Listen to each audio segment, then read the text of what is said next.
garante que amanhã vou estar vivo? Ninguém. Impossível ter garantia total de vida, mas algumas regras nos protegem de sermos mortos pelos outros. É o que diz o mandamento bíblico: não matarás. E essa não é só uma regra sagrada. O direito também criou leis para proteger a vida. Bom, de todo jeito, morrer continua sendo uma certeza. Não há lei que possa proibir a morte. E além disso, a continuidade da nossa vida às vezes depende de outras pessoas. De um médico, por exemplo. Ou da decisão de um assaltante que nos aponta uma arma. E quando somos nós que temos a vida de outra pessoa em nossas mãos? Pois é. Como conseguimos conviver com essa possibilidade iminente da morte? Existem muitas formas, então, de eliminação da vida. A pena de morte, dentro dos governos, dos sistemas de governo antigos, o rei possuía o direito, então, de matar, muitas vezes, o seu próprio súdito. E quando surge, por exemplo, o direito de habeas corpus, isso é um direito limitador. Isso é lá no século XII, se não me engano.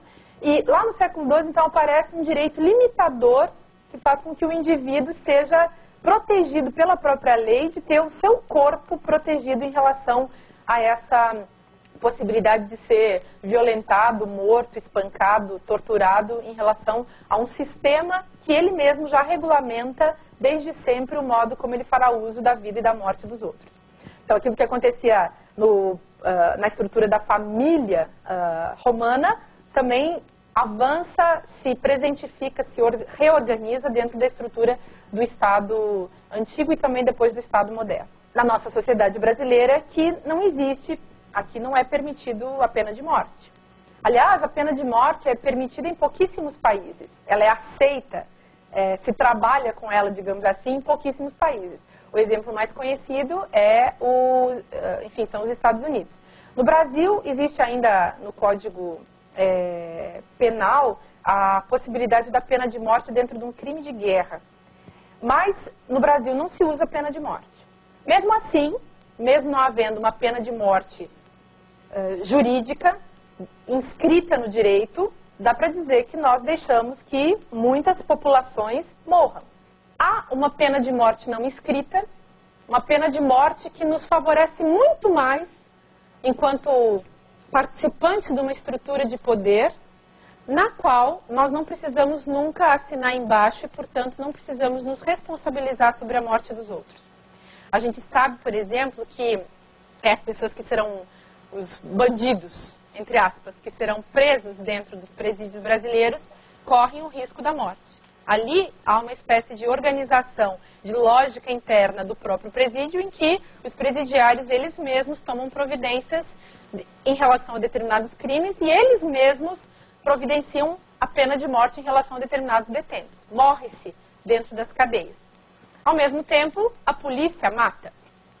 Ao mesmo tempo, o tráfico mata. Se a gente pega o exemplo famoso do Rio de Janeiro, ou mesmo aqui em São Paulo, nas periferias, onde existe esse poder subterrâneo, esse segundo estado do narcotráfico funcionando, dá para a gente pensar, onde existem essas estruturas, há também o funcionamento de um poder de vida e morte que é controlado à revelia do Estado, uma espécie de poder de polícia que não é exercido apenas pela polícia, mas é exercido por todo aquele que tiver uma arma na mão.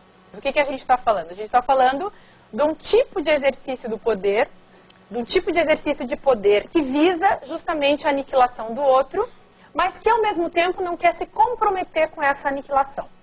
Então, no Estado americano, nos Estados Unidos, existe a pena de morte em determinados casos de crimes muito hediondos, que são julgados pela corte, e as pessoas que são criminosas são mortas dentro de determinadas circunstâncias e determinados protocolos.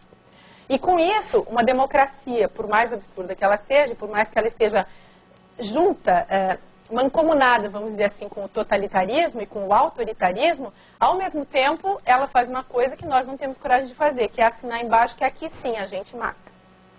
E aqui no nosso país, nós deixamos morrer. Então, é uma outra estrutura da pena de morte. Esse deixar morrer é um modo de matar muito suave. E nós deixamos morrer. Eu, você, nós, vós, eles. Nós deixamos morrer. Deixamos morrer as crianças de fome, deixamos morrer os pobres, os nossos políticos matam à medida que praticam verdadeiros genocídios, à medida que desviam o dinheiro das populações. E não dá nem para a gente dizer que aí está em jogo simplesmente uma biopolítica. Está em jogo, de fato, uma tanatopolítica.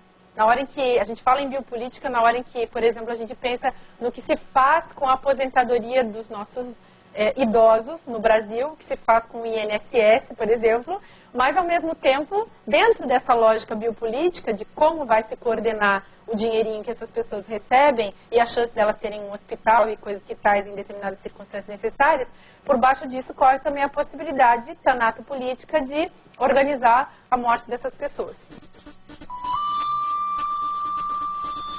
George Agamben comenta então que esse Homo sacer, ele carrega dentro dele uma espécie de vida, de mera vida, de vida